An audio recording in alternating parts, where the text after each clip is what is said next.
You know, it's been a while since I've uploaded a video. I should do that again, shouldn't I? I wonder when the last time that I uploaded a video was. Oh my goodness! Oh. Well. That's wonderful. Hi there. Welcome back to Socially Awkward. Thank you all so much for waiting on me and my lazy ass to finally get myself in gear. It has been longer than I would have liked it to be. But we are finally back once again and we are ready to continue where we left off, at the very, very tail end of Wednesday.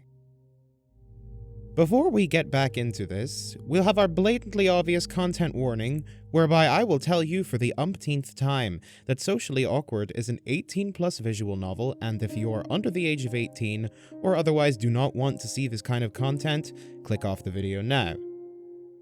If you are sticking around, however, maybe you might subscribe to the channel and leave a like on the video if you really enjoyed it. Tell me what you like, what you don't like, what you'd like to see from me. I decided to put this at the very start of the video instead of the end this time. We'll see how that goes. But with all of that said, let's dive right back into Socially Awkward, shall we? Lights, camera, action.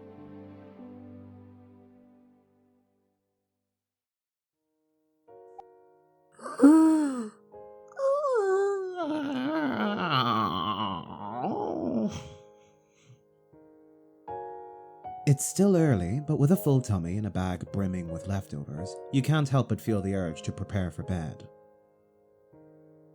Alone in your apartment, there isn't much to do.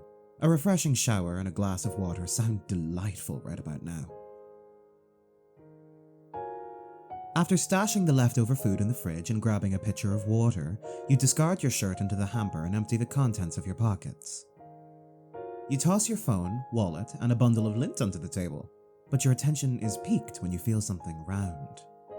Huh? It's the marble from this morning, gleaming with a dark reddish hue, as if beckoning you to play with it. Thoughts of today's events bring a smile to your face. Guess you're my lucky marble. You flick it into the air, then place it next to your phone, then proceed to remove your pants and neatly fold them for the next morning. With the towel hung, mentally prepared for what's to come, you turn the dial and let the assault of freezing cold water rain down on your downy fur. Chilling water continues to cleanse your filthy body as you take a generous amount of shampoo from the bottle made for women. Its smooth, milky consistency makes you pause for a moment before applying it to your fur. Covered in a silky and foamy lather, you glance at the bottle. Thoughts begin to wander in your head, questioning whether such action should be taken. You weigh the decision in your mind. Okay, I have to take a guess as to what this scene is going to be. This is YouTube, and I cannot do this if it is YouTube. It is YouTube, so go and play this yourself. But we're going to just finish off. However, for my own curiosity... Okay...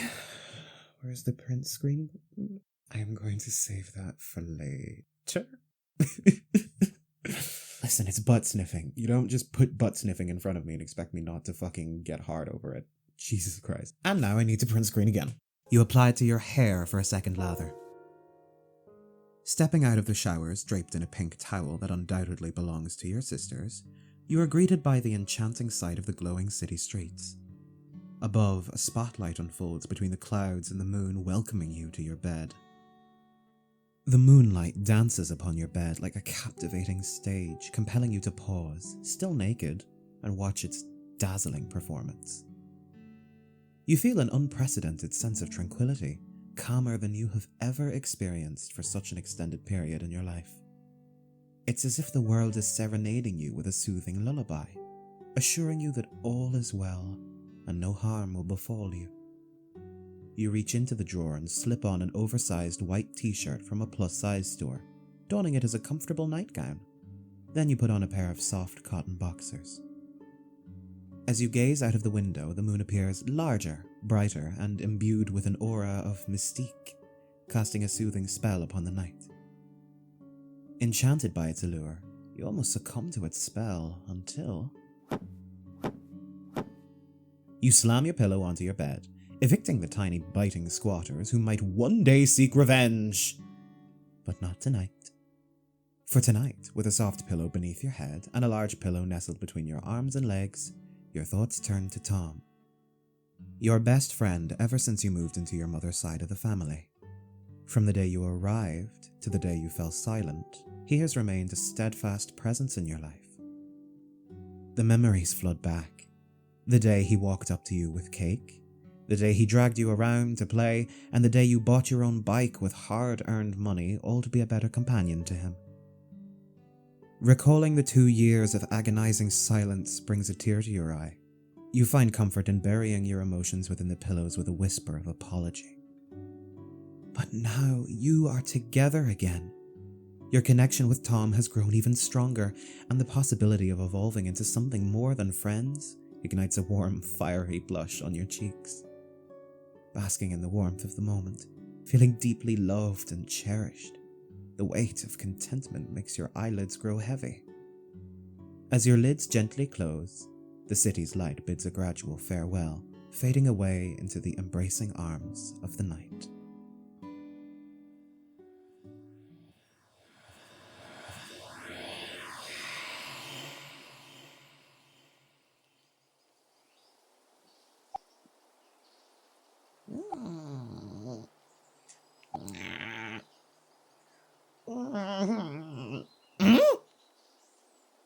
You find yourself lying on the ground, completely surrounded by a strange forest devoid of colours. Trees, leaves, and even the sky are all painted in varying shades of grey. 50, I count 50 shades of grey! The air feels still and stagnant, and the ground beneath you is damp, but it lacks any sense of warmth or coldness, nor does the moisture cling to your fur.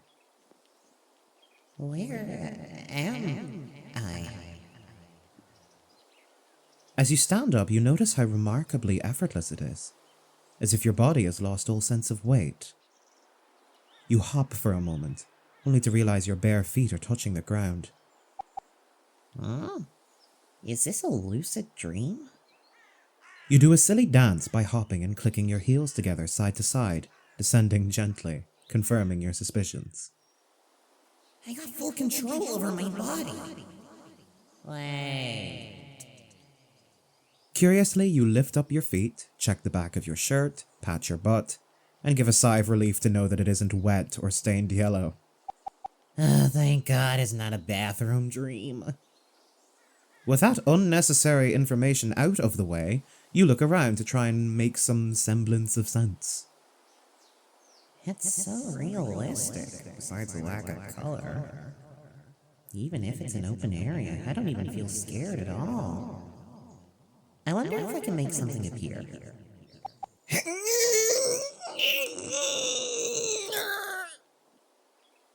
You're imagining a floating cup of corn kernels gleaming with condensed milk and topped with powdered cheese to suddenly appear into existence.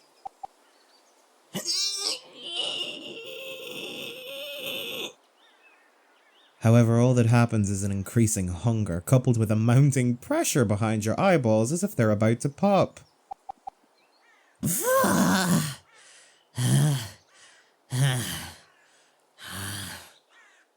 Worth a shot. Not every day you can experience a lucid dream. Wonder what it's trying to tell me. Or telling myself. Meh. Brain hurts. Shaking off your self-inflicted confusion, you start walking in a random direction.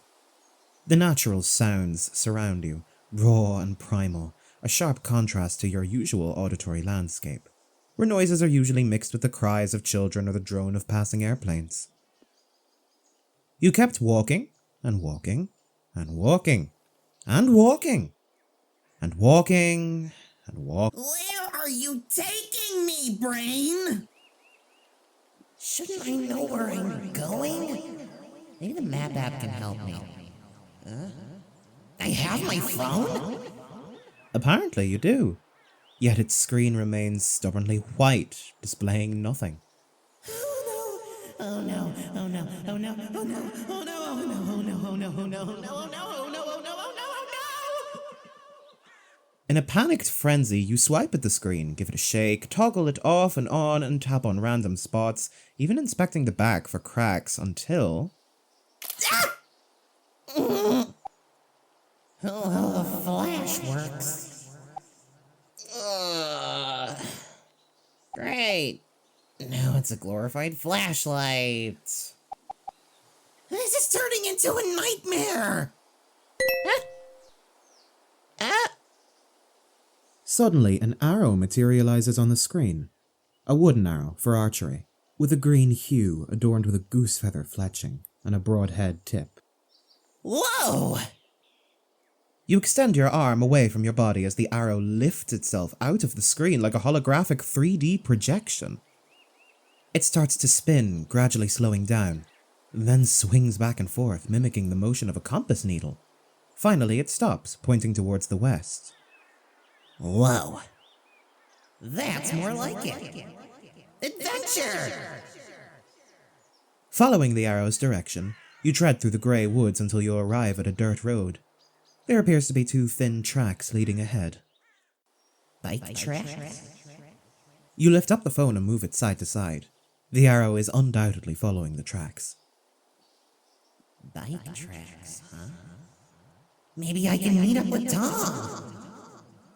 But there's 2. Is this a wet lucid dream? No, Jayce, honey. But with who? Oh my god.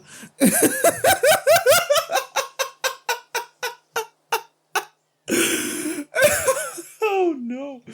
Okay. So the options are yourself, duh, Macon, John, and Rask. Oh no. Okay, who would be the funniest one to pick? Who would be the funniest? Who would be the funniest? Okay, I've had some time to think. I've weighed my options. We're gonna go yourself. Yourself, duh. No! He's with my evil, sexy doppelganger! What the fuck? Tom, I'm coming!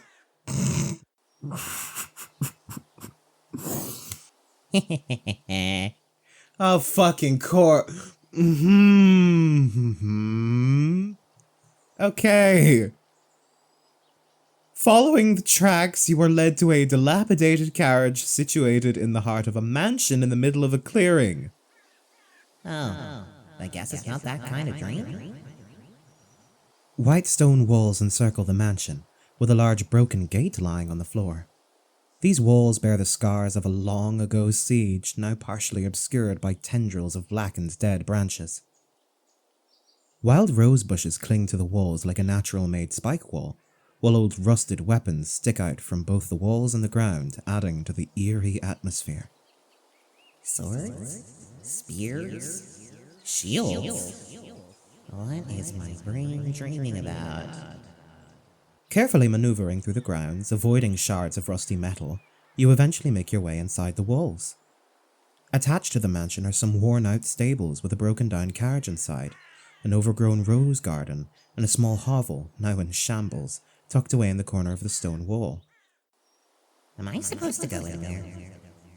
You check your guiding arrow and sure enough it points towards the front door. Whoa! Suddenly the arrow starts to shake and propels itself towards the door. A burst of colour follows its path, brilliantly painting the previously greyish background and creating a visible trail inside the opened door. I guess I have nothing else to do.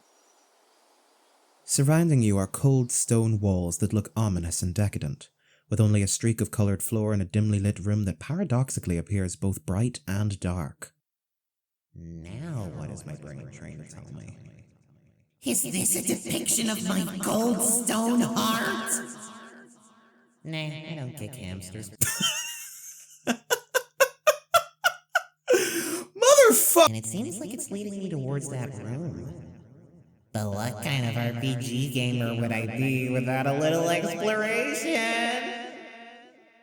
As mentioned, you walk around the hall while simulating spamming the X button in your head. What the fuck is this writing, dude? You step out onto the balcony and observe the borders, all white and reminiscent of an unrendered open world. This is definitely an RPG castle. Definitely is misspelled. You approach a canvas displayed on the wall, featuring 3 figures, presumably representing the king, queen, and prince. They wear regal attire, yet curiously, their heads lack crowns. And the faces are blurred out. What is my brain trying to tell me? It's not like I'm an only child, so this can't be my family. A sudden cold draft brushes against your left shoulder, causing you to turn towards the enigmatic room. You linger, observing the room for a moment, then cast another glance at the painting before continuing on your way. I guess the game is prompting me to continue.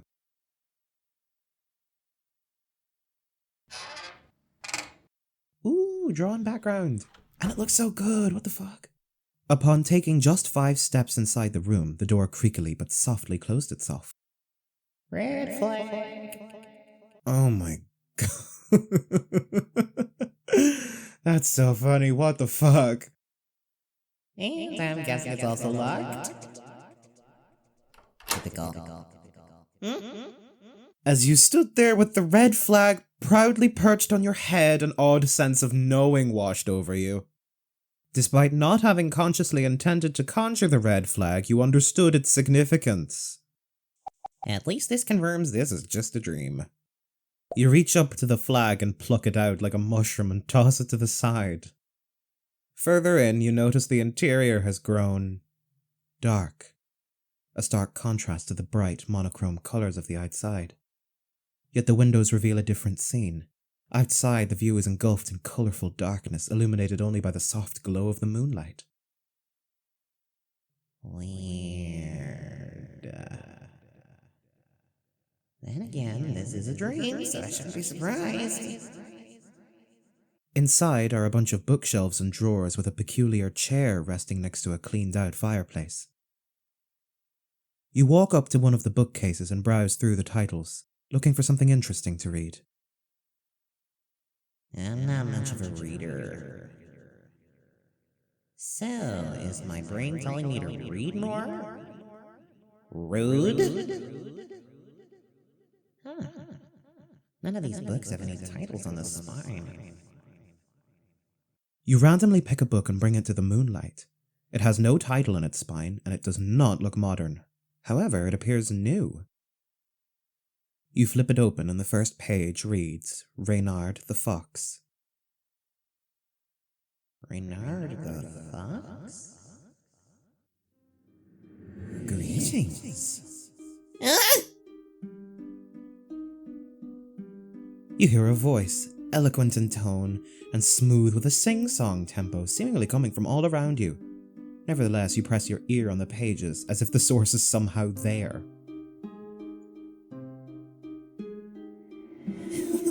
Such a jester you are, Jayce.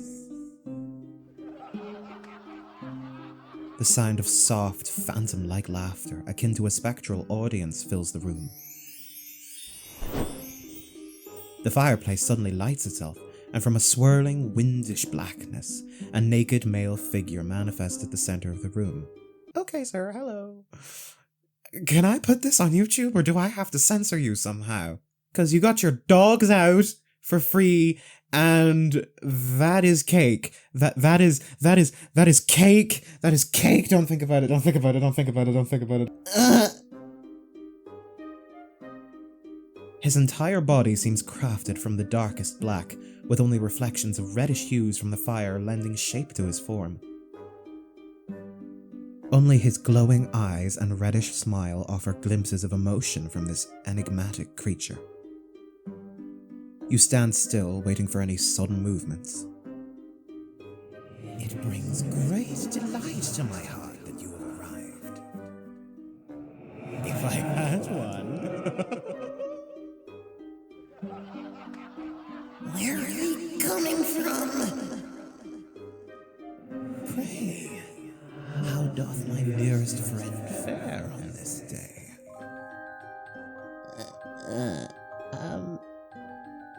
This is indeed a nightmare. For this creature of black has committed your greatest and deepest fear. Socializing! Oh my god, the title drop. Let's go.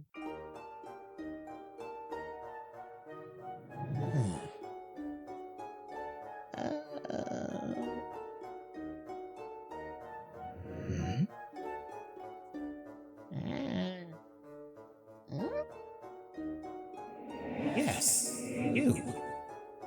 I'm sorry, but do I know you?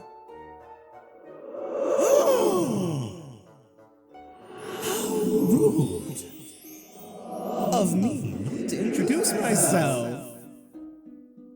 He stands in a dignified pose, hovering just inches above the ground, and bends at the waist, his hair swaying in a slow, gravity-defying dance atop his head.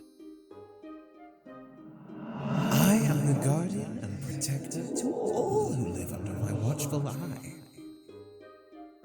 He then turns his body sideways, dramatically throwing one arm in the air, creating a dazzling, dust-like confetti effect. The master of the forbidden magical art. With another theatrical flourish, he throws his other arm as well, tossing another fistful of sparkling, dust-like confetti into the air. Purveyor of whimsical knickknacks and curiosities galore. The esteemed lord and grand magus of the Gallica family.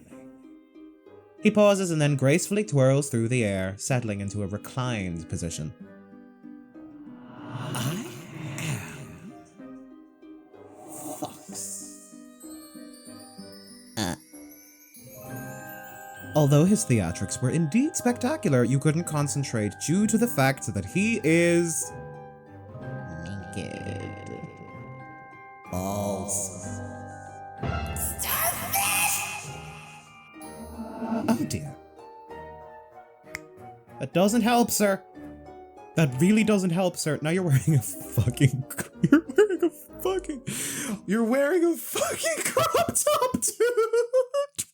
fuck? You're wearing a fucking crop tank top, my guy. What are you wearing?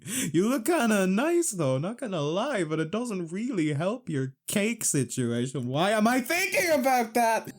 Oh, you must forgive me. It's been quite a long time since I've had guests. Now, come, take a seat. We have much to discuss. Suddenly, a wooden chair scoops you up from behind and glides through the air in a circular pattern before gently settling next to the fire. Where did he go? Up there. I'm so excited that you came over. He plucks the flag out of your head.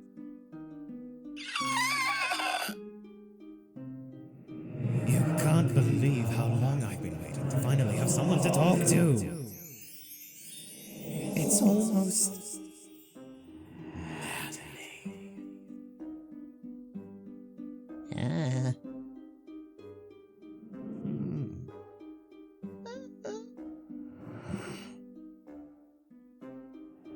Well. Huh? Do you mock me with your silence? Have the tongues of future lords forgotten how to utter words in the presence of another?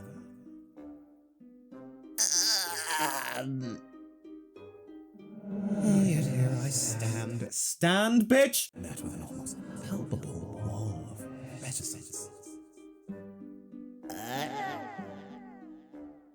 Or perhaps it is the awe of encountering a being who defies death. You're dead? Words finally emerge from the fortress of your reticence, like a lone sentinel atop the parapets of a silent castle. A murmur amidst the quiet, a chink in the armor of your wall-like demeanor. Perhaps there is hope yet for a dialogue to emerge from these echoing chambers of isolation. You don't have to be an ass about it. Why should being an ass be a cause for concern? After all, they're diligent creatures known for their industrious nature. Oh my god! Are you talking about... Huh?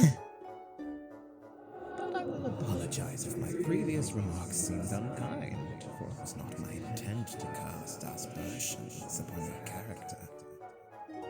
Walls, after all, have their purposes, whether they guard ancient secrets or shield delicate blossoms from the harsh winds of reality.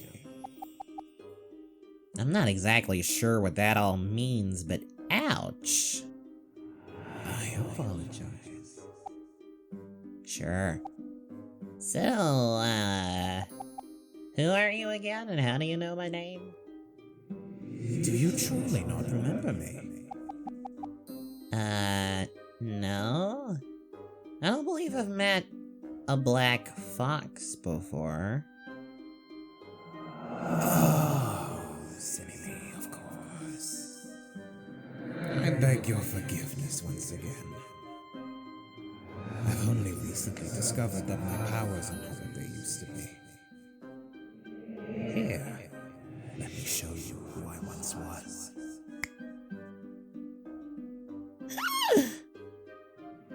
Do you not perceive? It is but a mere fraction of my power. I could raise a whole village with but a simple snap. I have ascended beyond the bindings of corporeal form and mortal flesh. My being now exists in a realm unfettered by the limitations of the physical world. Do you understand now what I am proposing? There's the Bible. I pray you're not attempting yet another exorcism. A pursuit I fear you've yet to master, if I may be so bold. Says the ghost I exorcised yesterday. How dare you? I insist that you refrain from labeling me as such a thing in the future. I am not a lost soul or a lingering apparition, but a magus who has evolved beyond the confines of the physical realm. The term is a mischaracterization that does not align with the reality of my existence. Okay, Karen. Curious, for your persistent use of this Karen leaves me feeling insulted, though the source of offense remains shrouded in obscurity. You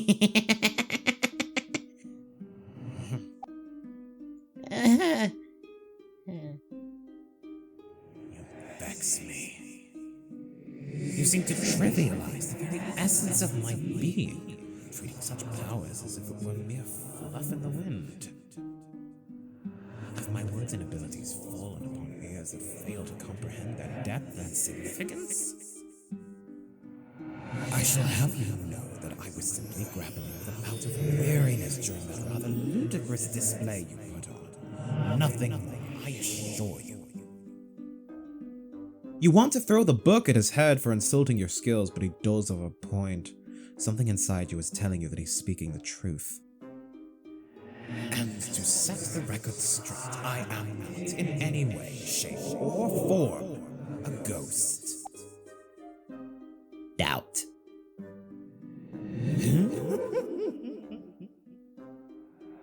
I believe it would be hard for you to find doubts in my words. Once again, you feel that familiar tug at your intuition, a subtle reassurance that this person isn't lying, even though your skepticism is putting up a vigorous protest. What makes you say that? Sadly, as much as I want to impart such knowledge onto thee, that, however, is not my foremost concern at this moment. Surely, thou dost have the privilege of schooling for answers.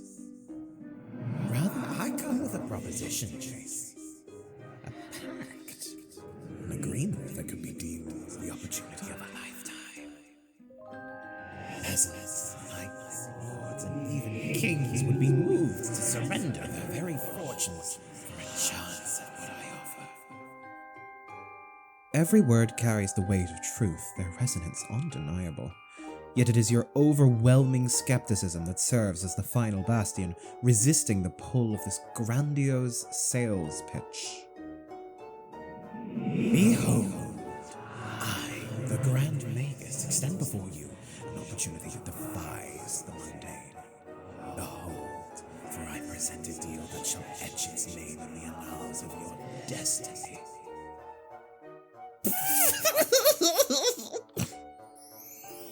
What is so funny? Just my intrusive thoughts taking over. Carry on. Imagine, if you will, the wisdom of the ages crystallized into profound counsel. Envision the very essence of the astral realm's secrets, a tapestry of knowledge woven by my very hands. And let your mind wander to the powers that have danced through the cosmos, now ready to bow to your command. He pauses, reading into your eyes for a reaction.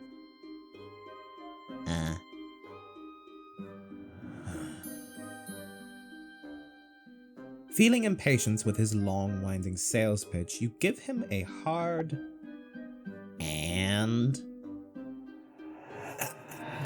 in exchange, my dear lord, I beseech you for a token, an offering that pales in comparison to the riches I lay before you. All this in exchange for your... not interested. But you did not even let me finish. Does it involve my soul or body? Not entirely. That's a no! But I am offering myself as a loyal Grand Vizier. The might of a Grand Magus, a wealth of skills and knowledge, all in your service.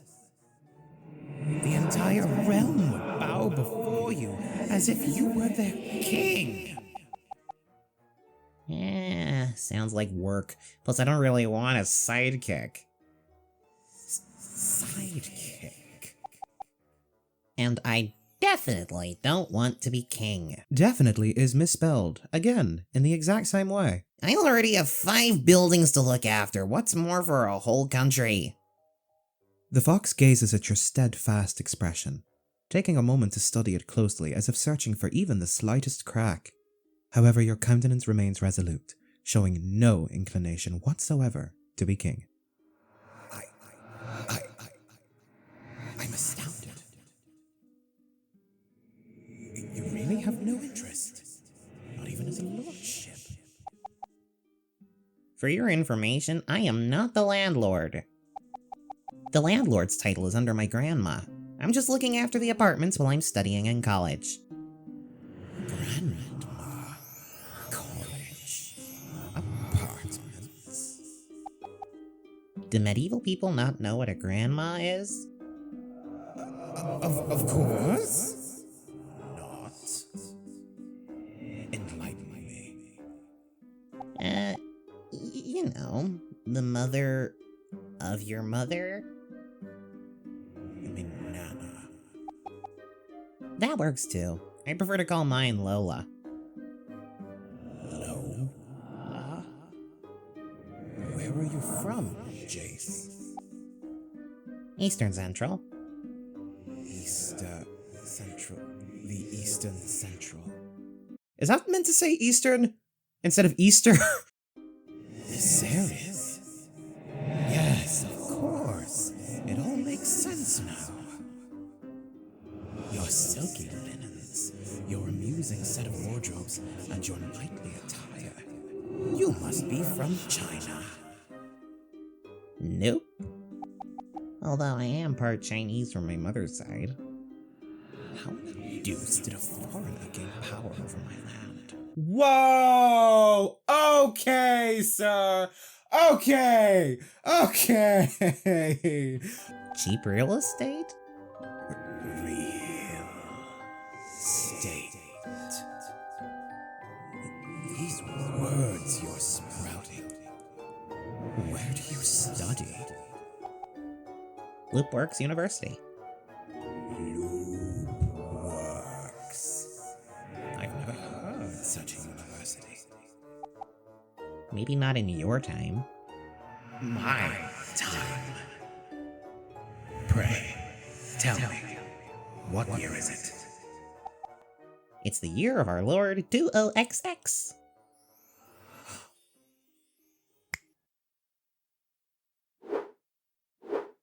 You feel your entire being is drawn into a sensation akin to hurtling through open doors at an alarming speed with no sense of direction. It's as if unseen forces are relentlessly tugging you along, their destination a mystery. You attempt to scream, but there's no sound, as if you have no mouth to make it. You try to flap your arms, but like your mouth, you feel nothing akin to limbs. All you hear is the sound of shapeless passing objects, growing louder as you continue to be pulled into the unknown. In an instant, you feel a sudden change in direction, like a plummeting sensation from a great height to a completely different plane. Thursday, 5:49 a.m. And that's it. So, we got a lot of story content in this one, and some stuff I couldn't put on YouTube again, thanks Monchi. We were introduced to the character of Fox, who... Yeah, I'm excited, oh my god, this is finally going to get into the story element, and I need more of this. I need it. I need it like I need oxygen. Please? I would love to see more of this. Please? Thank you. Also, I'd like to say thank you once again to everyone for being so patient with me, and happy 2025. Despite the fact that it is now 2 months into 2025, this is my first video in 2025, so I get to say this. And I'd like to apologize once again for the wait. Yeah. Life stuff got in the way, a lot of stuff happened, and I have been dealing with it like an expert. So don't worry about that. I'm hoping to get back into a more consistent upload schedule, but I am also approaching the end of a 4-year college degree, and that is obviously going to take up most of my time. But yes, I'm rambling, so let's get to the credits. Thank you all so much for watching.